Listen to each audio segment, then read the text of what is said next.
Not only are you sitting with a goblet of almond milk, It's you're sitting in bed, cross-legged, wearing a leather jacket, It's cold in here. and drinking almond milk out of, did I mention, a goblet.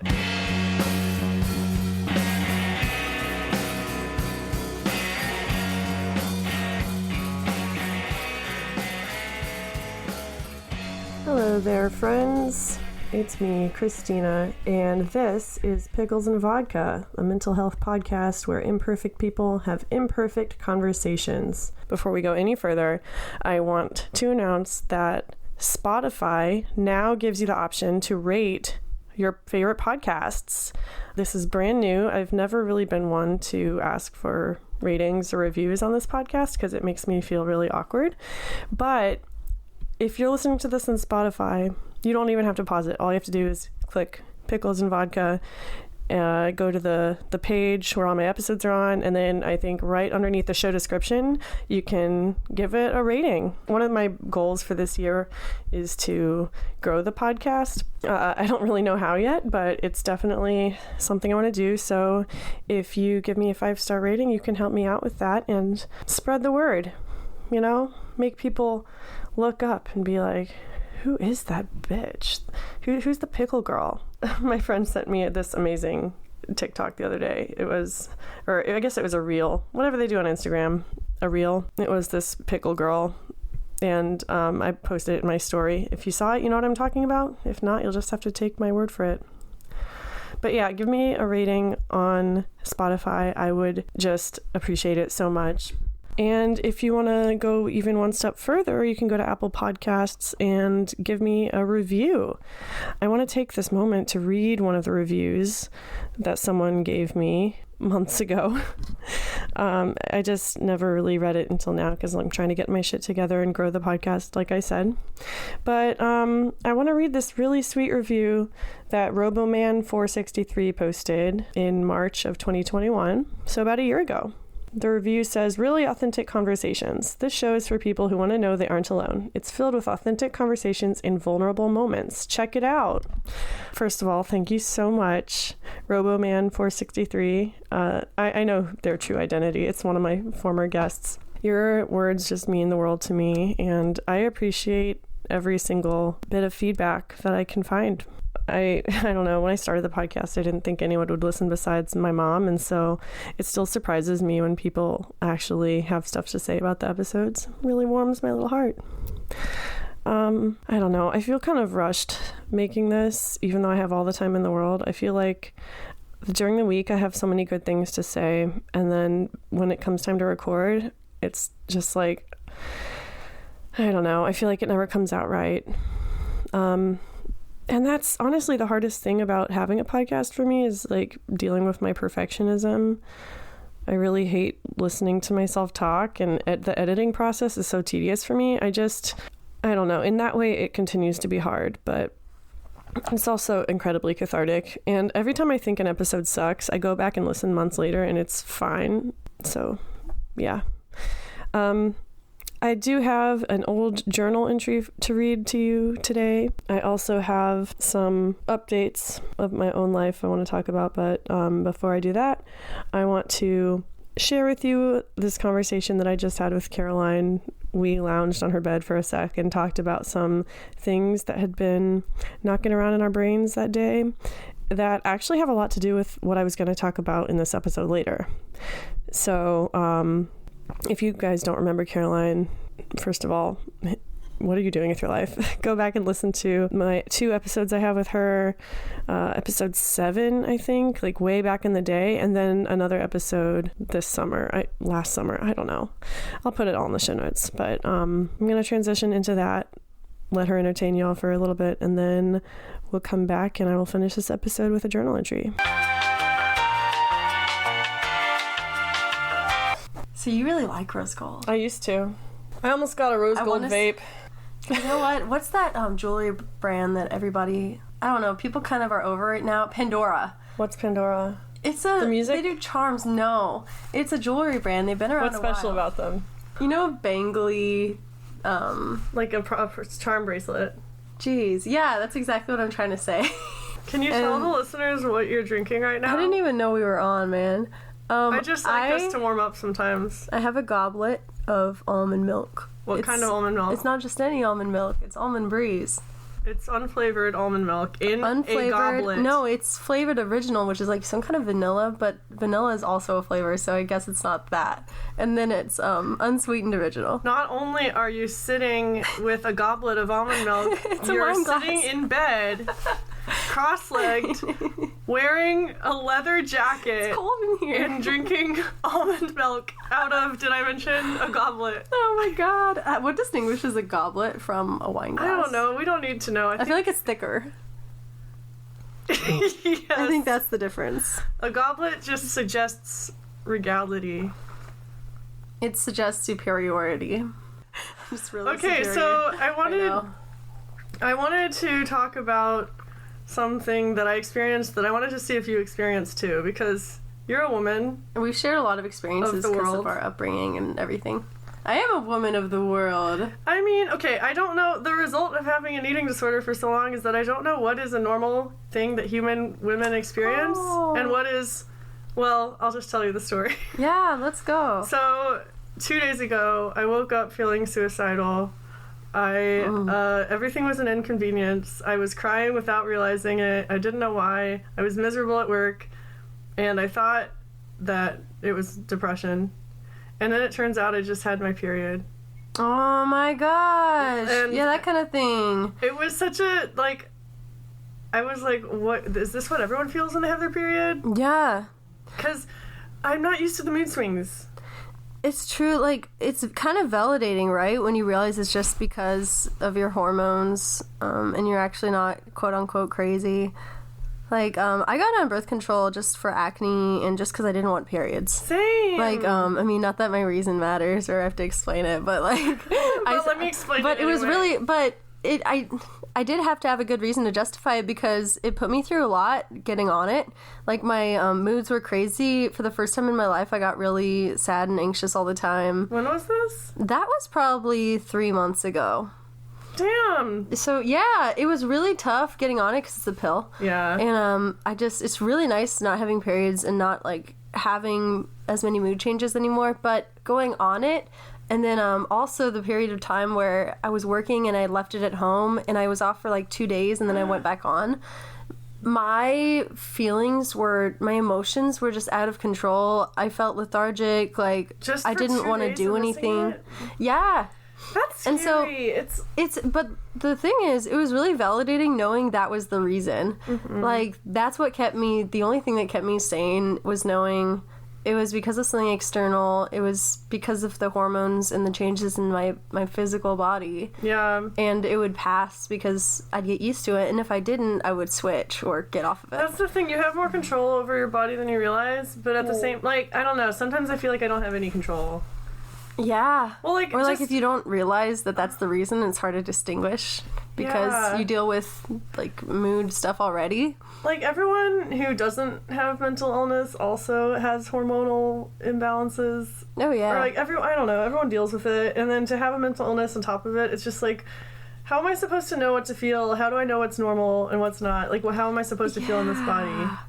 That's really tough. Like, what is the normal? And then also, if you have substance abuse problems... Like, the other day I didn't have any substances all day. Uh-huh. And I was a weepy mess. I was crying. My gosh. I was brushing my hair in the bathroom, totally sober and crying, because it reminded me of getting my hair brushed as a kid by Mom, and no one ever brushed my hair, and I just, like... I don't know why. I was just like, this is stupid, but I can't stop crying about it. I feel like almost I betrayed my younger self. Like... Yeah. She's still in there needing to be nurtured and, like, loved, and I don't know. Do you ever feel like that? I get moments where I'm a lot more in tune with emotions like that than normal. I think over the years, just to protect myself, I've kind of gotten a little more reserved and closed off and not as sensitive, but sometimes it just hits me. So it does matter, like, what your thoughts have been that day, little subconscious things probably, little body imbalances. What do you mean it just hits you? Like, sometimes something I'm watching or reading or looking at will make me cry all of a sudden. And it's actually something I'm glad to experience. Do you feel like it's hard for you to cry and be affected by that kind of stuff? Yeah, I've gotten tougher, I'd say. Like, nothing affects me as much as it used to. But I wouldn't put being sensitive to that stuff in a negative light, because I think it's important to be in tune with those emotions, as long as you can cope with them, control them maybe, as long as you don't feel like they're controlling you. But it's good to experience them and to be in tune with how you're feeling, and I think it's cool that you even really reflect enough to feel that way. I feel like I'm either feeling too much or nothing at all. Oh. Is that kind of what you're saying? That'd be like them controlling you, I feel like, right? I don't know. Emotions. Yeah. I don't know how to feel sometimes when I get an emotion. Like, when we get the family here, it's always a really loud, energetic time. And there's a lot of different energies floating around. And sometimes it can be overwhelming. Sometimes I just have to, like, go and vape in the bathroom. And I'd say that's, if we're talking about what's normal, I mean, not that it should matter. What is normal? But, yeah, I feel like a lot of people might have a similar experience. We all have a different threshold of what we can kind of take or not take before needing to recharge. I think it's funny how you were saying how earlier we were in the car, and I was saying, wouldn't it be funny if your license plate was anxiety? And then we started talking about anxiety and how, like, everyone has anxiety now.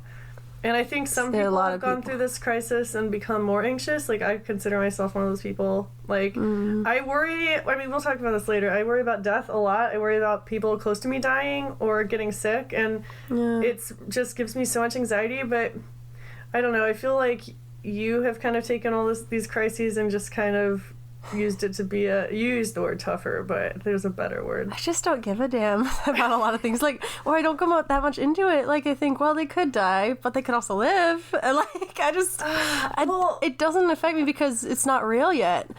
But maybe I just cross bridges when I come to them, and I know that I'm good at adapting to things, so I don't worry. Maybe that's it. Just that center that you have. Don't have. Like, most people have known someone that died. Yeah. But I haven't. And, not really. Oh my god, don't put the goblet of almond milk on the bedspread like that. Left. It looks like it's going to fall over onto my phone. I feel like one normal sip is like 5 Caroline sips. Like, I don't take big bites or big sips of things, and so it just lasts too long. And Anyway. That's true. You eat really slowly. I eat really fast. It was literally, when I first started drinking, it was really hard for me to take shots because I was like, this is huge. Like, I can't do this in one sip. Oh, shots are so gross. I'm so happy not to be in that world anymore. It's not too fun. Not too fun. All right, I'm done with my goblet. Just announcing that for everyone. Thank you. Is it still making you nervous because it's on my bed? A little bit. I'm not used to having... I don't eat food or drinks in my bed. Unless Are you even living life?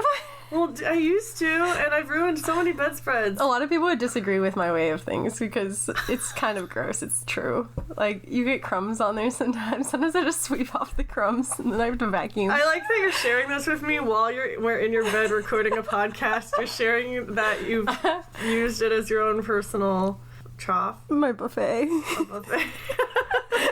A smorgasbord. How do you even pronounce that? A smorgasbord? I'm going off topic. And I'm sorry. We were talking about experiencing... Oh, we're just talking about death. Like... Just death. Just death.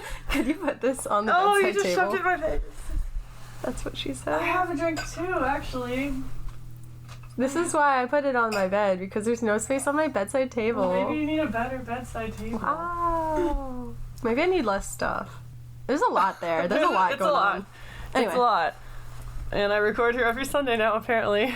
But this is the first time Caroline has been here when I was recording in her room. Yay! Don't you love seeing how the sausage gets made? It's super fun. I'm enjoying it. But this is what we do in our family. We make jokes. Yeah. And, I don't know. Our parents are older now. They're like 70s almost. Mm. Is Dad 70? I do sometimes think about losing them, and that will make me cry certain times. I don't know what it is lately. I'm just afraid to have my first death. Like, once I experience death in my life, and I know, like, I feel like it'll be fine. Well, it's never gonna be fine. Yeah, I mean, but the first one, how do you survive that? Like, if somebody really close to you, yeah, their imprint I'm almost 30 and I've never lost anyone super close to me. That's so, I don't know, is it rare? Is it? Yeah. I just feel scared of the first time. I mean, Yeah. I've had guests on this podcast that have lost people and talked about it, and they survived, but... Yeah, and I feel like a lot of times, let's say not just with death, but losing friends, having people move, growing apart, having an event happen and you're not close anymore, like, you lose a little part of yourself and what they brought out. And I think a lot of what we fear is losing what they brought out of who we are, and or being in touch with that side of ourselves that we feel free to express when they're around. And so when you lose somebody, you're losing a little bit of yourself. You haven't lost anyone to death, but you've lost, friendships and stuff. Is that what you feel like happened? Yeah, and so that's the only thing I can relate it to so far. I think a lot of it is about knowing who we are, and if you can keep those sides of yourself, and that makes it seem kind of all selfish. Of course, like, there's a lot more going into it than just losing yourself. I mean, I don't know. I like the idea of your personality being the combination of all the people, Like, I think that's true. Your personality's always changing, and who you are is always changing. And I think I don't know, someone just pushed a bill under her door. Oh no, not a bill. Conversation. Not a bill. There was a moment of silence, and then this bill just like slid under her door. I get so excited about getting mail, and then it's just like lenders wanting to offer me things or bills. It's great. Speaking of anxiety, money. It's I feel so weird being grown up and seeing all the different ways that we handle money.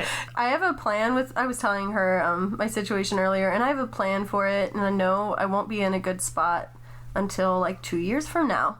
And I'm going closer to that every day, but if I sat down and I looked at everything I can't do because of my situation or all the ways it's holding me back, I'd be sad about it. But I try not to focus on that because what's the use? Yeah. But, I mean, it's easier said than done. Like, it's easy for me to just be like, I can only control it so much. It is what it is. It'll come and go, but I'm confident in my choices right now. But another person might look at it and be like, oh my gosh, like, I should have way more than this. You what can't happens compare yourself to people. Yeah. That's what I always did and still do a lot of times. But yeah. I mean, for instance, I have I got really sick over September, again. I always get these coughs, and I had to go to Patient First twice, and I got a $600 bill all in all, like $300 each. And I had insurance, but like that blindsided me, and I'm literally so paycheck to paycheck that I'm so many people are, especially since COVID. Like, I know so many people that are not where they thought they would be, or they've they got to the bottom of the barrel and they were like, this isn't what I want, as long as everything's up in the air, why not do something totally different and, follow what makes me happy. And that's still a luxury a lot of people don't have. We were just at Target, speaking of luxuries. Oh, yeah. We went to Target and we got all I sprayed like 5 different perfumes on me right now. She came up to me and I was like, you smell good. Wait a second, you were just in the perfume section. I just rolled around in some Pacifica. That smells like Pacifica. Yeah, but I one of the things that I wanted to talk about is just like, have you noticed that people our age that were like emo are now all about like pink and pastels and yes, I do though. It's not just pink. You either. Yeah, it's not just me. This is a trend, and I think it's kind of cool. Yeah, I mean, there's the whole pastel goth thing, but I think it's not even that. It's just people feeling like they don't have to blend into one scene at a time. The softer colors make me happy. I feel like they kind of reflect my personality. Like, I never used to use pink, and now everything I own is pink, and it's just like, I feel like I'm not betraying that part of myself. I'm just growing into something softer, and I don't know. Are you a soft girl now? What's that? You remember when soft girl was a thing? No. It was recently, maybe a year ago. What is it? You'd just wear like a lot of butterfly clips and like cute shades with different colors, and it's this whole persona or this whole aesthetic where you have a lot of like rainbows and hearts and like I think about like lip gloss and like I don't know. Oh my god, we just put on lip gloss. We did. We put on this $5 plumping lip gloss that made our lips sting. It literally has cinnamon in it or something. I put it on, it started... Bonnie was like, my lips look so much bigger already. And I put it on and it started stinging. I was like, how is this accepted? That's when you know it's a good one. Oh my god. But honestly, if I was seeing anybody consistently, I would never want to wear it. Because, like, we talked about making out and stuff. Let alone... Like, yeah, it's... You don't want to feel the burn? No. So that's funny. But... Dude, did I show you the conversation I had with the dude that I was trying to buy a bike from? Maybe, but I want to hear it. Because I don't remember. I'm trying to find a motorcycle now. It's kind of a long story. But I'm so happy about that. I'm bike shopping again. The last time I had a bike was 2018. And this one interaction was really funny. So I'm talking to this dude on Marketplace. I say, hey, is this still available? He doesn't respond for a few days. Then there's 3 texts in a row from him. Yeah, it's still available. Wait, yeah, yes, like comma. YA? No, the first message, he says, yeah, it's still available. No punctuation. Then when I don't respond, I guess he wants to step up his game, so he says the same thing but with better grammar. Yes, comma, it's available. Period. And then another day goes by, no response, and he just sends interested, and then with the space and a question mark. Anyway. So then I was like, possibly, I'll hit you up if it's still around in a couple weeks. And he immediately responds, why wait? Come get it. I'll throw in a beer for free. Sounds like if you want to go on a date really bad. Why wait? Come and get it. Also beer. Why wait? Exclamation point. Come get it. Period. I'll throw in a beer for free. You've been alone for too long. And so my response to that was, LOL, I'm broken sober. And then he says, well... And then on another line, shit, ... let me know, LOL. That's funny. I never saw his response. I'm pretty sure you screenshot the part about the beer and being sober. This. I don't That's even so funny. And his profile picture is with another girl. That's hilarious. It's like you can't even get on there on Marketplace without getting hit on by... It's a meat market. People, the meat market of life. We are Damn. Well, I mean, it can be fun or it can be annoying. It must be like, I always think about celebrities and how they can't just be normal and they can't just not be noticed. I mean, I know I have a really famous podcast and my fans are like literally hiding around the corners to bombard me. I think I saw one behind a bush today. Oh, sorry about that. They do that. Yeah. The type of people that listen to my podcast. I just kind of felt uncomfortable, like dealing with the fame. It's new to me, girl. Like, no, you'll get used to it soon. I hope so. We're so off topic. It's okay, dude. I just wanted to get warmed up and like make you. I always want to make you come on a podcast because we have fun conversations. I agree. When was the last time you were on? Oh, it was the first episode in Virginia. Oh my gosh, that was forever ago. You're still doing your flight. Yeah. I am flying. I'm a flight attendant, and I'm finally getting the gist of it. And I just feel like I finally enjoy what I do. I feel like that's such a privilege to say. Like, but if you can find it, it's amazing. I finally enjoy my work.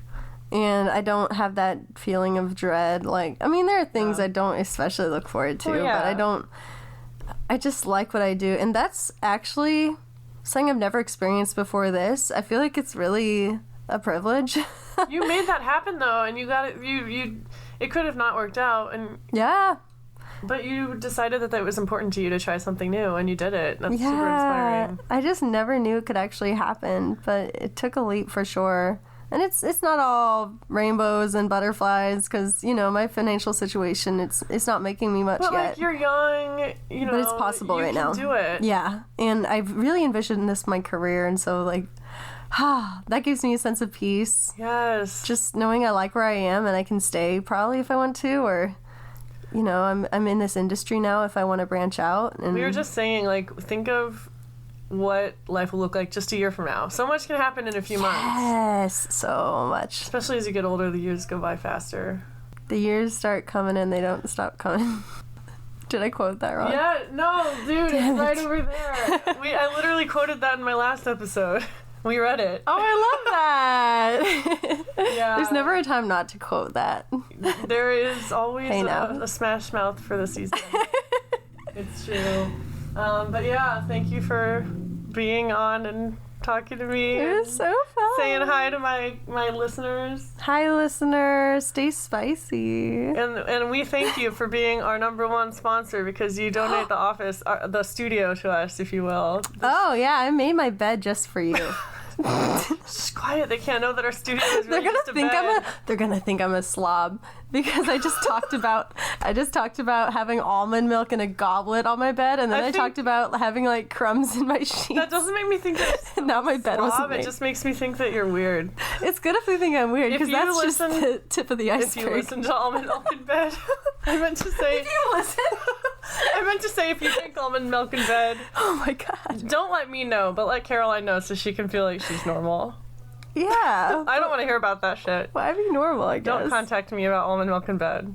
Oh, yeah. Do contact me, though. I want to hear this. Oh my god. All right. We're going to say goodbye to Caroline, and then I guess I will come back with some more. Damn, you're kicking me out. Oh my god. With your soothing voice. Your podcast voice. Well, let's take a little break, and then we'll be right back for some podcast business. All right, everyone. It is just me again, Christina. I moved from Caroline's bed to my dad's office across the hall. I'm feeling a little drained after that conversation, honestly. Not because it was with Caroline, but, you know, we went to Target before, and now it's almost 5 p.m., and I'm sitting here, and I haven't really done the podcast yet, and I'm feeling a little anxious because God forbid that an episode is late or it doesn't adhere to my ideas of what I wanted it to be. That goes back to what I was saying earlier about being a perfectionist. I just wish that I could care less, but also if I cared less, I wouldn't be me. So I don't know. How do y'all deal with that kind of thing? How do you find balance when it comes to wanting to do a good job, but also not becoming obsessed with perfection? What does middle ground even look like? While you think about that, I wanted to read a journal entry from my 2012 journal. Last time I did a solo episode, I talked about wanting to leave my old school, and I felt like being at a crossroads and not knowing what to do. So this entry was written about 5 months after that one. So I had left the school. I was just kind of living with my aunt in Dallas, and I was working, and all my friends were in school and I wasn't, and I was dealing with my mental health in a new way that I hadn't dealt with before, because before I had either been living with my parents and seeing a counselor that they provided, or I was in treatment, or I was in college, and college is an institution like treatment. You have access to counselors and that kind of thing. But at this time, December 2012, I was pretty much on my own and figuring out adult things for the first time, and just have a feeling really confused. So this journal entry kind of gives you a snapshot of that time in my life. So I'll just start reading it. Wednesday, 26 December 2012. What the fuck is wrong with me? After all this time, I still get panic attacks around people I know, my friends even. But why? I feel broken, like some wire was incorrectly routed when my brain was being pieced together. I'm an outcast and always will be. Who am I kidding? Only myself, sometimes. I'm confused. The future is blurred, allowing me only mirage glimpses that change shape as soon as I think I have discerned what they are. I'm a floater, and I feel consequently deprived of purpose. I needed to get out of that school, but have nothing to take its place. There's a hunger in my heart that cannot be appeased. I'm quickly learning that people will always disappoint me. I can't keep using them as a crutch. Too often lately, I've found my thoughts dwelling on death, specifically the impending, inevitable death of my loved ones. These thoughts result in fear that takes over my whole body. I don't know why it's consumed so much of my mind. Could it be a warning, or just me finding another reason not to live in the moment and enjoy it? So that actually, it's pretty wild that I found that entry, because if you listen to the conversation I had with Caroline just now, we were talking about death and the idea that our first death is coming up and eventually we'll lose someone and not knowing how we're going to handle it. I mean, these anxieties have been coming up a lot for me lately, but reading that entry reminded me that I've always felt this way. I've always been afraid of death. And I think I started being afraid of death as soon as I started doubting in Christianity. Because with Christianity, you know, it's very black and white. You go to heaven, you go to hell. If you do these things, you'll get into heaven. And it is a crutch in a way. It's, you know, it helps you stand when you're too weak by yourself. That's what a crutch is. And I kind of miss having that sometimes because everything is unknown and I don't know the future, obviously. I don't know when my loved ones are going to die. Sometimes life just seems really good and I find myself thinking I'd better enjoy this as much as I can because who knows, this might be the last time that I hang out with these people. Or even there's been moments in the last few years in my struggles with addiction where I thought that I was going to die even. I'm not even talking about suicide, which has also been an issue in the past, but taking too much of something and feeling the boundaries between reality and fantasy kind of blur. Feeling like you have one toe in another world, kind of. And in the moment, it's lots of fun, but then later on, I've been like, wow, I feel like I came really close to death, and that's not how I want to leave. I don't, obviously some people do have more control over when they leave, but most of the time it just comes out of the blue. And that's the thing that's been giving me a lot of anxiety lately. But I'm just trying to live more in the moment and appreciate the people in my life. And even though nothing's ever easy, it is a great time in my life, and I just am really happy in so many ways, and it can only go uphill from here. I've been thinking a lot about growth and how fucking slow it is and how it never really happens the way we think it will. Like, my growth has been non-linear as fuck. I did treatment, I did that whole thing, relapsed a couple times, maybe stopped one behavior, but then I started another. There's been moments where I haven't really felt like I was making any progress at all, but reading these old journal entries and even going back and listening to old podcast episodes, it really makes me remember how different things were. Either different or the same. Some things haven't changed, but a lot has, and I tend to forget about all the progress I've made when I'm just in the grips of my depression or anxiety or whatever. That's why I really like podcasting and audio journals and that sort of thing, because it's almost like an artifact of the past. You can go back and listen to hear a snapshot of who you were at the time of recording. It's really cool. Like I've mentioned on Instagram a few days ago, I tend to just document my feelings and then process them afterward. And that's definitely been true of this podcast. Sometimes I don't even know what I'm going to talk about. I just kind of start talking and figure it out along the way. There's a Michael Scott joke in there somewhere, but I'm too tired to find the quote. Anyway, I will leave you all. Don't forget to rate this podcast if you're listening to it on Spotify. It will just make me very happy and you'll feel like you did something good with your day. Also, if you feel like you haven't been growing lately, I just want to encourage you to look back or ask someone who's known you this whole time and just try to open your eyes to ways you've changed, because I guarantee you that you've been changing whether you know it or not. And I don't know, it's pretty cool to realize that you've been growing without realizing it.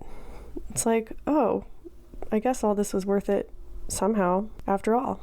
I will talk to you all next week. I may or may not have another interview. This is a big week of school for me, so I might not have a ton of time for the podcast, but I do have some exciting news that I'm going to share next time I record. So look out for that.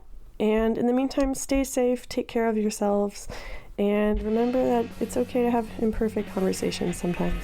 Bye for now.